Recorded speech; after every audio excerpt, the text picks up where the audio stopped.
You are Locked On Golden Gophers POSTCAST, part of Locked On Minnesota on the Locked On Podcast Network. Your team every day.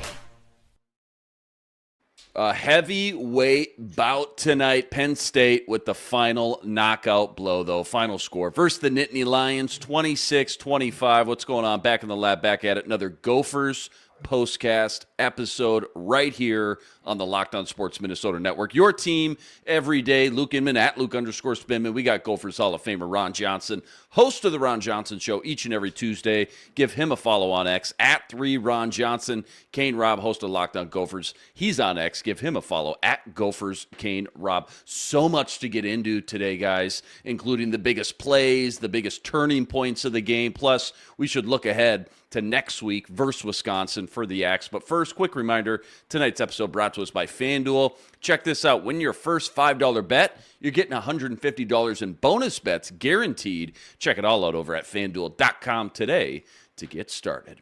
All right, Ron, Gophers coming in. You know, they had that bye, coming off that tough loss to Athan, Caligmanis, and Rutgers 2 weeks ago. Biggest test of the season right here, though. Number 4 ranked Penn State. You're 11.5-point underdogs. Penn State has to travel to your place at home, Huntington Bake State. We've seen this movie before. That's what I'm trying to get to. As a former player here, Ron, I know you're deeply invested into this one. You've played in these games. You've been on both sides of the final outcome. Just walk us through like the emotions and your biggest takeaways from this one.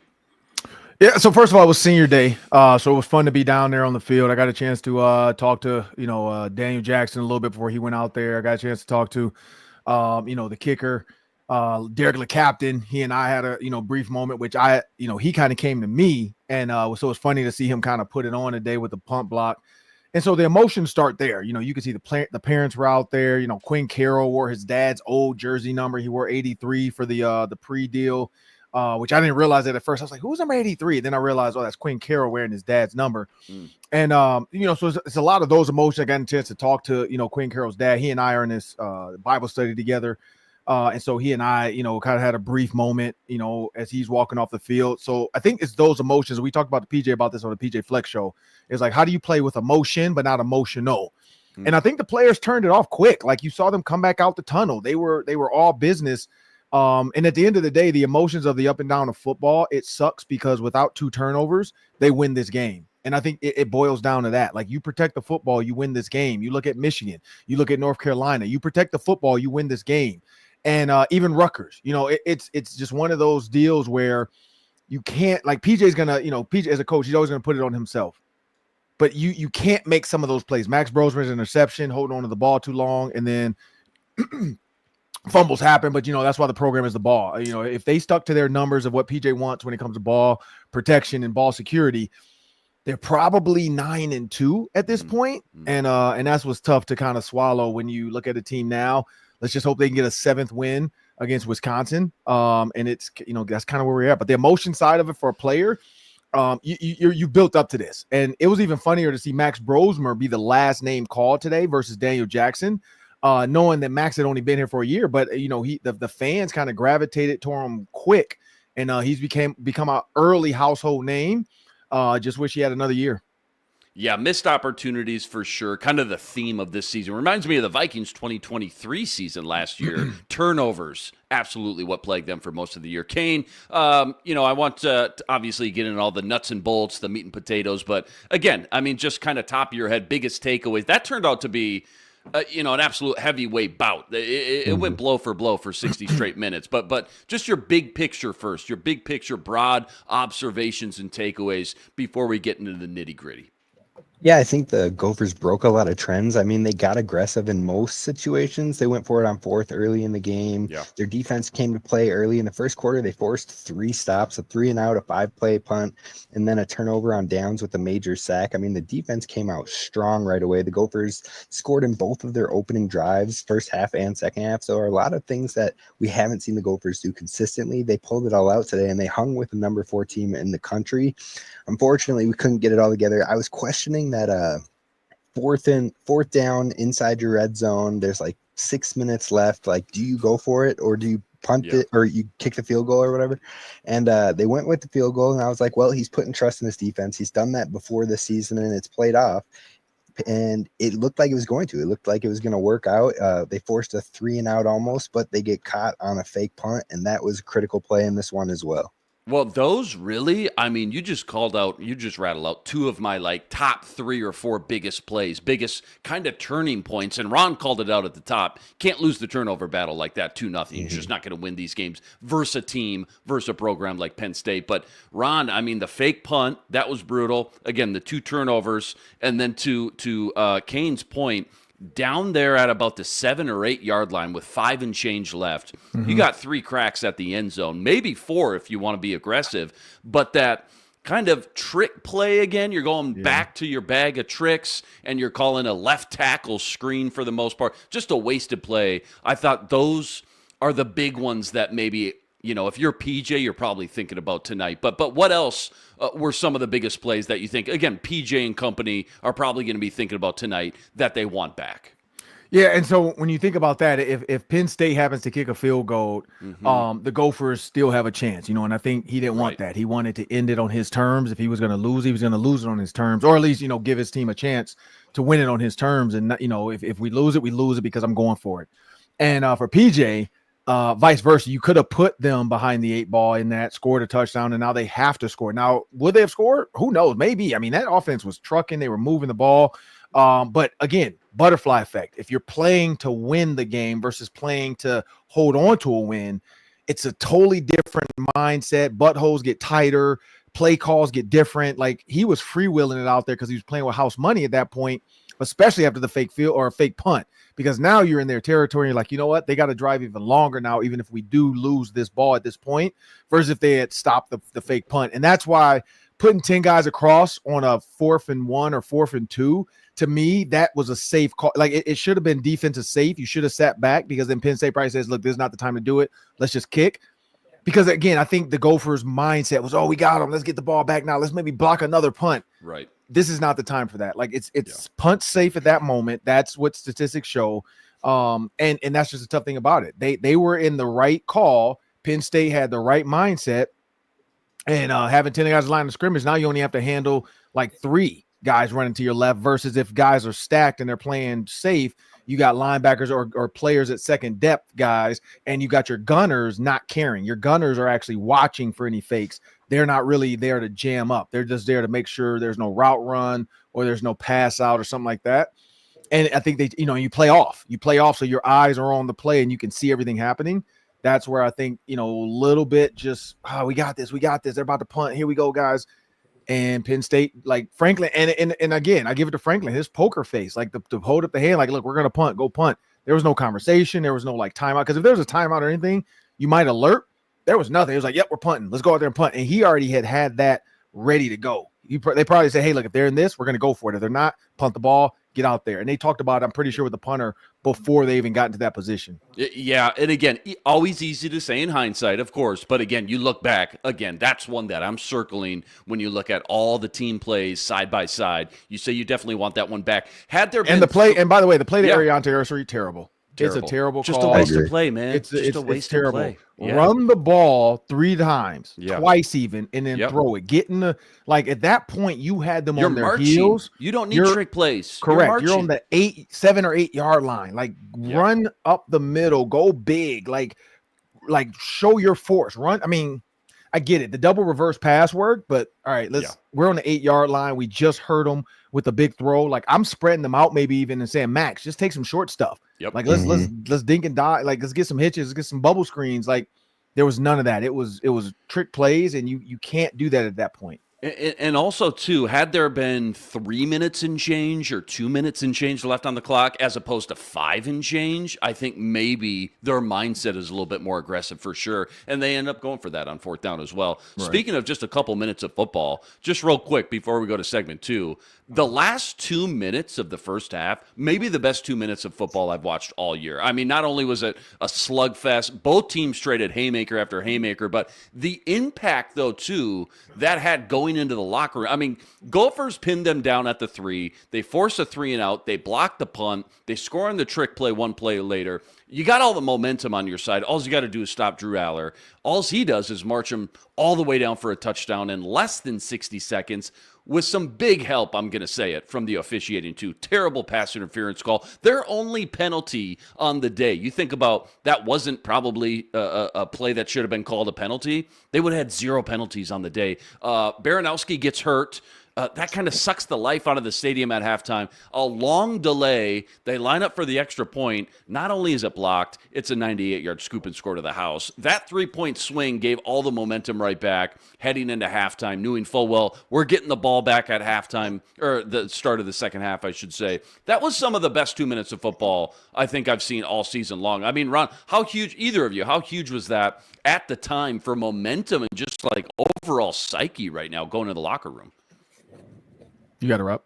Yeah, I thought it was pretty big, especially because it kind of felt like it was drained. The life of the building here on campus, it felt like the energy drained from the building when they punched in that touchdown. Yeah. And then all of a sudden you're thinking, okay, it's about to be a tie game. Like we get the ball to start the second half, but you want to get some sort of score and take the lead back. But then all of a sudden you have that flip. Not only do you get the block, but the scoop and score. And I mean, he put on the Jets to bring that all the way back. But that just made it feel like a whole new ball game. It made it feel like the Gophers were going to come out and add to that lead. And they did, only a field goal. But you definitely could feel it here in the Huntington Bank Stadium. And I felt like it was a huge momentum play for the Gophers.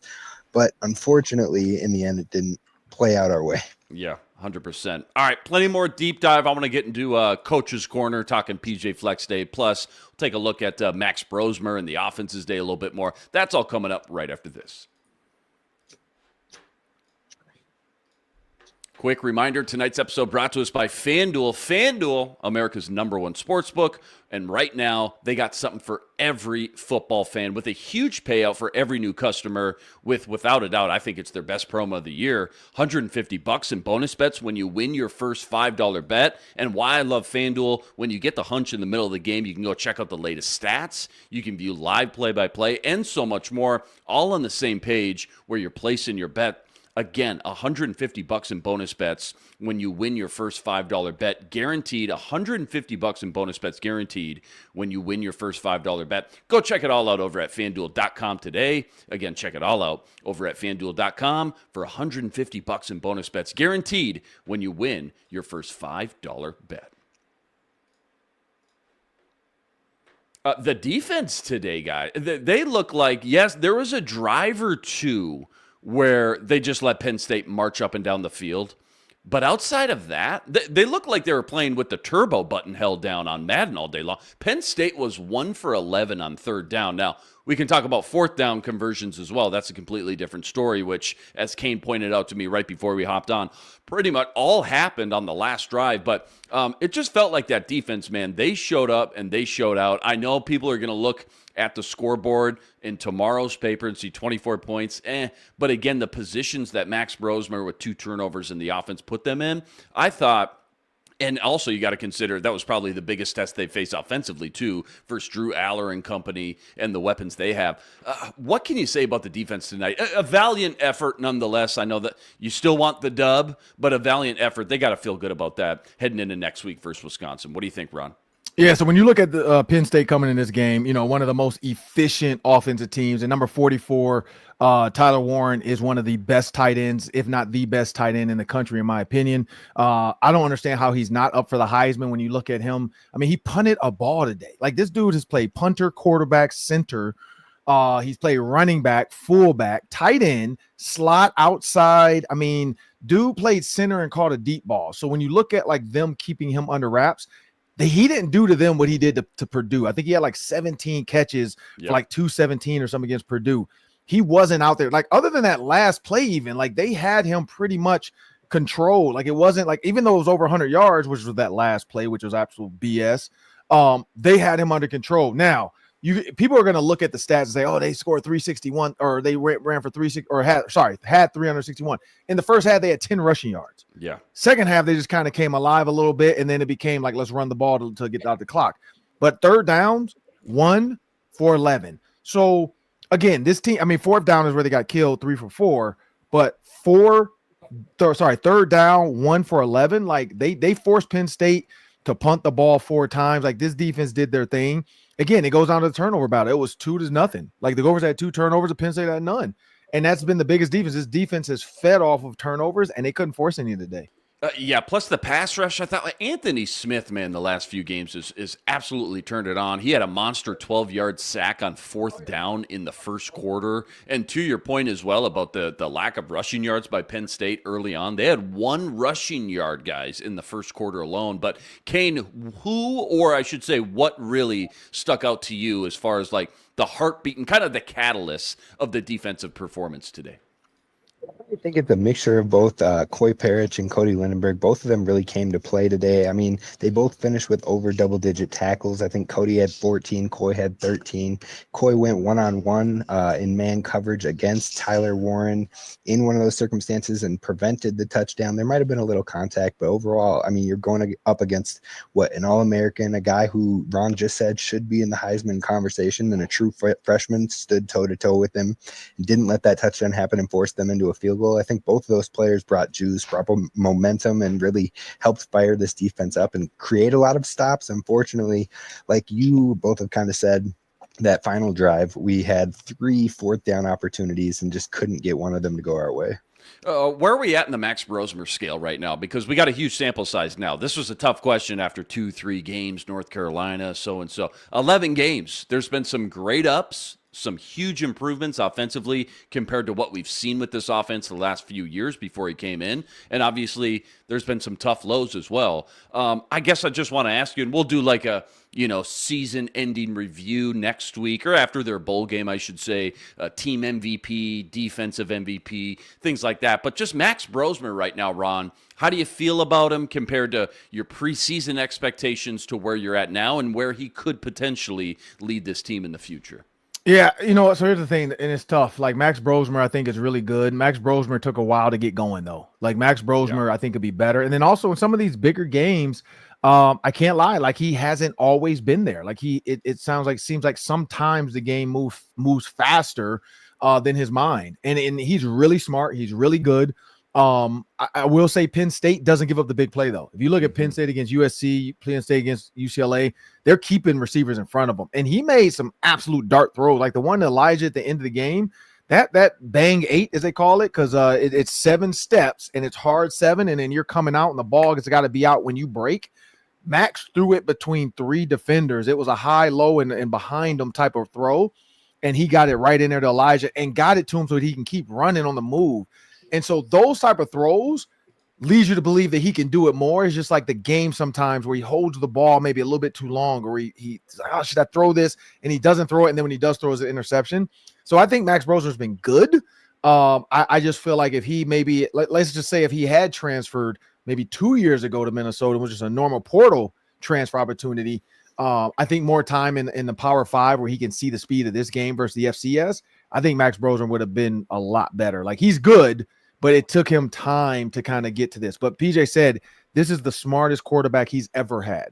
And you think about all the quarterbacks he's had, like he's able to give him this playbook. I mean, the kid's been here for 8 months? Right. He's been able to give him the playbook and say, hey, here's 3 plays. You go to the line and you figure out which one you want to run. That's elite mindset right there, or mind, a mind of a quarterback. I think you bring up a good point too. Like there has been a steady progression to week by week when you look at the big picture, and it was a lot for any quarterback transferring coming in, a lot on your plate, man. And then again, not the outcome we wanted tonight. 2 brutal turnovers we're going to talk about all week long, but all in all, I think you have seen some nice progression from him week to week. What more do we need to see out of Daniel Jackson? Ron, you played in the league. You played at receiver in the NFL. If you're a scouting Daniel Jackson, that catch he made, the bang play with the safety coming over the top. Mm-hmm. Oh my God. I mean, we talk about him every single week for at least a couple minutes. I know he doesn't have the size and speed of Megatron. He's probably not going to be a first-round guy. I get that. Mm-hmm. But don't you think he can carve out a role in the NFL at the next level? Oh, 100%. Like when you look at his catch radius, his ability to be able to get his hands on the ball. And when I say, so here's the thing about catch radius that people get misconstrued. Let's talk about that really quick. It has nothing to do with size. It has nothing to do with arm length. It has the ability of, are you willing to make catches that are hard to catch and not get gator arms? Are you willing to go low and catch a ball at your toes? Are you willing to stretch as far as your body possibly can stretch and pull it in with one hand? You think about Jeremiah Smith at Ohio State. You think about Megatron. Sometimes it had nothing to do with Megatron's height, but just his ability to reach and snag a ball. There are guys that are 6'3", 6'2", that cannot catch balls far away from their body. Like, they just don't have the body control to be able to pull some of those balls in. He does. Stephon Diggs does. Like, Stephon Diggs is not tall. Stephon Diggs had a ridiculous catch radius, though. There's like, just keep it near him and he's going to make the catch. And that's what Daniel Jackson is. He gives you the ability, just put it near him, whether it's high, low, wherever, he's going to make the catch. And so, yeah, I think he definitely can play, because you look at him, he can play outside and in the slot. Right. And right. I think that's the key too, when you look at certain teams that are willing to put 3 to 4 receivers on the field, like the 49ers, like the Miami Dolphins. I could easily see Daniel Jackson fitting in there. Yeah, 100%. No, not going to be a first-round guy, probably not top 50 guy, right? Those are the height, weight, speed specimens, and we'll find out how it all unfolds come March and April. But again, just that football-savvy IQ. The good thing for Daniel Jackson, there's not a lot of senior receivers this year that are good, or even junior. Like the younger guys are dominating college football right now. I mean, the one guy out of Maryland, we know he's going to be up there. Yep. And then I think there's a guy out of Texas, but that's really it. Like, it's not a lot. Like, there's not like, oh, there's 10 receivers coming out this year with like Julio Jones and, that type of, it's not that type of crowd. No, so this actually works in his favor. Yeah, last year was the monster receiver class where you had 4 or 5 go in the first round, and then the Keon Coleman's, Lad McConkey's, all those guys early in the second round as well. That could bode well for Daniel Jackson next year. Last one before we move on to Wisconsin and the Axe. Kane, Coach's Corner. We kind of already picked on PJ a little bit, the trick plays. Some were good, some obviously weren't. But just give me one thing that stuck out to you as far as PJ and the coaches go. I mean, again, couple different directions we could go, but just your 2 cents on PJ's day at the office, or either of the coordinators as well. Anyone you want to call out in that department? I think overall going for it on fourth in that first half, or in the first drive, I think it was, really set this place ablaze and kind of kept the momentum going early. So I definitely have love for that. The flip side of it, definitely did not like that Ariante Ursary play. I feel like that's a play you call on the 2-yard line, and then maybe you get that on a 2-point conversion or something. But that one just felt like a big hiccup when you needed it the most. So that one was real tough. Yeah, those are tough for sure. All right, one more quick segment to go. We got to talk about the schedule on deck. Wisconsin for the Axe next week. That's all coming up right after this.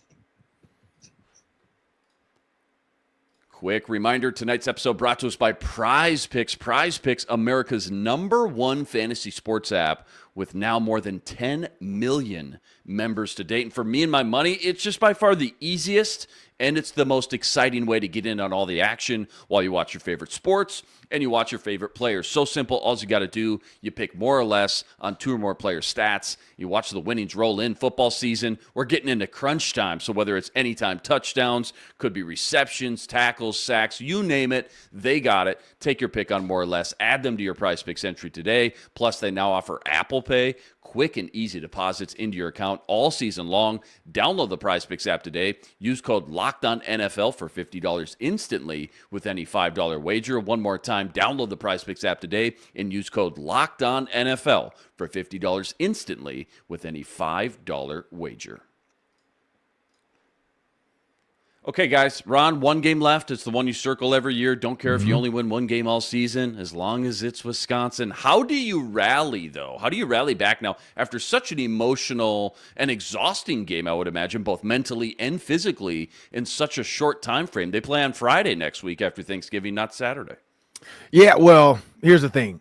Wisconsin is hurting right now. Yeah. Like, they got absolutely shellacked by Nebraska, which, thank you, Nebraska. That felt great. So for the Gophers to lose like this to Penn State, it's not an emotional like high, like, oh man, I can't. It's almost like, man, we had the number 4 team in the country to like at the very end. And so from a national standpoint too, being on CBS, that was actually great for PJ. Like, as bad as people, like, there's bad wins and there's bad losses, and then there's good wins and good losses. We know that. This was a good loss. Like, even though they lost, like, it wasn't bad. Like, if they had got beat 44-25 on national TV, whoo, people might be calling for PJ's head, but 26-25, and you got James Franklin going for it 4 times on 4th down. Like, you gotta say this Gophers team is better than people gave them credit for. And again, this is you got to like I said, I was at the game. I was down there for pregame. I was hanging out with the recruits. When you look at like the number of recruits that were in town, the number of families that were in town, the number of people, the eyes that were watching this game because it was a 2:30 kickoff. This is what you wanted. This is what you wanted to put on TV. The only thing that could have made it better was to rush the field after a win. But yeah, I don't think there's any like, oh man, there's gonna be a letdown against the back. No, I think they're gonna come in against Wisconsin like I don't know if you've ever seen a shark like on Shark Week attack anything when there's blood in the water. Wisconsin is bleeding right now, and so for the Gophers, we know they have the necktie mentality. So you put some sharks in the water, some big angry sharks in the water against Wisconsin. I think this Gophers defense for sure is gonna attack. Now I don't know where the offense is gonna come in at. They're gonna make their plays. But this defense is going to absolutely – and Wisconsin is hurting. Like, you got to look at offensive linemen out. I think their center was out. Mm-hmm. They've had a lot of guys hurt. So this is – I mean, Luke Fickell is the only thing he has going for him is injury. Because other than that, they would have fired him. And so this is basically what you wanted in PJ Fleck's loss. I mean, I hate to say it this way, but also from a, like, bowl game. If I'm the bowl committee and I'm watching CBS, because maybe I didn't watch the Gophers at all season – but now I know here's the 3 bowl. I'm like, give me that. Give me that Gophers team because I can put them up against whoever we pick. If we happen to get, I don't even know who the hell is going to be in 13, 14, 15 spots to go to these bowl games. But like, they're like, give me the Gophers. Gophers versus the 13th team. Gophers versus the 15th team. I think they know. If the Gophers had beat Rutgers, they probably would have been possibly in the top 25 coming into this. Yep. And so even that thought, when you look at where Illinois jumped back into the top 25. So, yeah, there's a lot to this where you can sit back and say, man, so many games that you thought they should have won. And this is another one of those that is going to go into that. Like when we look back at this bowl game coming up soon, I know we're going to talk about it sometime this year. Yep. We're going to look back on this season and be like, man, this was the season that could have been. This was the season that could have been a 9-2 for sure season, 10-2. Finishing after beating Wisconsin, and then who knows? I mean, top 12, they would have been in the playoff. So, yeah, a lot of what ifs for sure, and a little bit more frustrating just because we didn't know what to expect this year, really. I mean, of course, we always have high expectations, but just a lot of moving pieces, new variables going on, and then you saw it after a couple of games, and you saw the ceiling, you saw the potential, and unfortunately, they just didn't live up to some of that potential throughout the season. Kane, number one thing you want to see more of, or maybe a change in when it comes to this matchup versus Wisconsin, or a couple bullet points you're just thinking on paper when you think about this Wisconsin team right now? Man, I want to see turnovers, plain and simple. We saw how they impacted today's game, but you look at Wisconsin's quarterback this year, ever since he's taken over, since Tyler Van Dyke has gotten hurt, besides the Alabama game where he came in kind of late and then whatever they played safe, he's had 1 or 2 interceptions in every single game after that on this entire season. So the Gophers should be licking their chops, getting ready to get back in that turnover category and hopefully getting that axe back. But then like we've discussed a little bit off the air, you can end a 23-year bowl streak for Wisconsin. So not only can you take the axe back, but you can it'll taste a little bit sweeter getting that 7th win if you can make sure the Badgers don't get a bowl game. Yes, just a little bit of that cherry on top for sure. Quick sidebar. I know we're about to wrap up here. I got one more question for you, but quick sidebar. Is something wrong with Darius Taylor? Darius Taylor was not bad by any means. 17 carries, 58 yards, 3.4 average per touch. I mean, that's a great Penn State front seven, as it always is. Long of 12. He was targeted in the passing game. Let's see. 3 catches for 8 yards, usually a little bit more effective in the passing game. Just looks a little indecisive when he's dancing around trying to pick the hole. And not just this game, but I've seen it since he came back from that injury. I'm just wondering, am I in the minority right now? Or have you guys kind of seen the same hesitation or lack of burst from Darius Taylor as of late? Well, I do know, like in the Rutgers game, he wasn't 100%. Like, so we know he's been dealing with, like, he had an ankle at one point. He had a thigh at one point. He had the thigh bruise when he got hit. So there's a lot of little things like that it's like you got to play through the pain. But you can tell in the open field, he doesn't have the same giddy up he had like week 1, 2, and, like early on. This is just what college football and pro football. I mean, this is just what it's about. Look at Aaron Jones. Yep. Running back is that's why running backs retire at 29 and 28. Like it just, you don't make it 15 years to 16, 17 years playing running back. You can play quarterback, maybe even receiver, offensive line even. But running back is a weird one because you take so many hits every single time you touch the ball.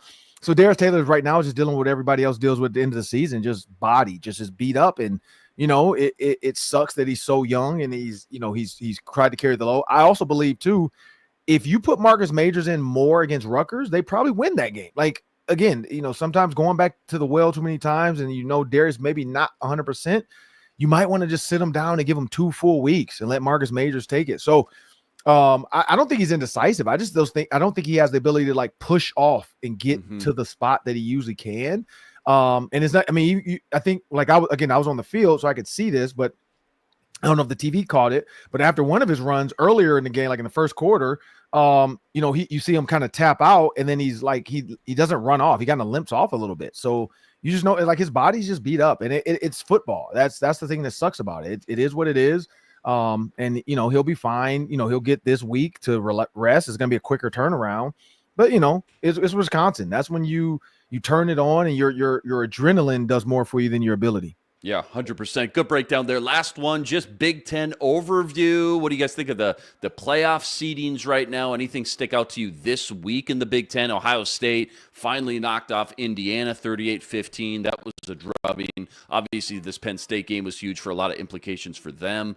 Like you pointed out, Ron, Wisconsin got waxed by Nebraska. Michigan waxes Northwestern. Iowa beats Maryland. Just overall Big Ten. And now that you're starting to see some of these playoff seedings come about and come to fruition, just maybe the top 1 or 2 things that come to mind. Kane? Yeah, we got to talk about the end of the Illinois and Rutgers game. I don't know if you caught it, but so Illinois was gonna kick a 58-yard field goal to take the lead. They're down by 1 point, and they went to kick it, and Rutgers coach called a timeout. The kicker missed, but then Bielema comes out and he's like, okay, we're going to go for it then. It's 4th and 13. Yeah. They get the first down. Not only did they get the first down, they get a 40-yard touchdown to win the game at the end. 4 seconds 4 seconds remaining. So definitely a crazy finish to that one. I'm not a huge Bielema fan, but, man, he called his own shot.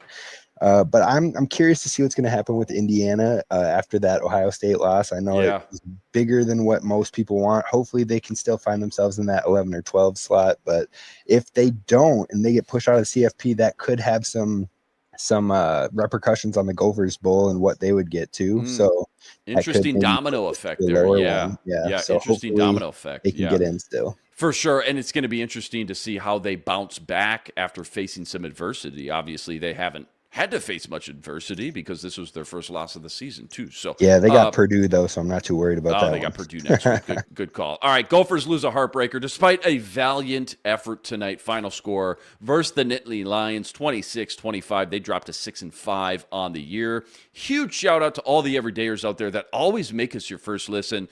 Got to go check out all of Ron's work. He's on X at 3Ron Johnson. Plus, you can always check him out on the Ron Johnson Show each and every Tuesday. Kane Robb, Locked On Gophers. Give him a follow at Gophers Kane Robb. And remember to like this video. Subscribe to the channel if you haven't already. I'm Luke Inman on X at Luke_Spinman. We'll see you next Friday. It's after Thanksgiving.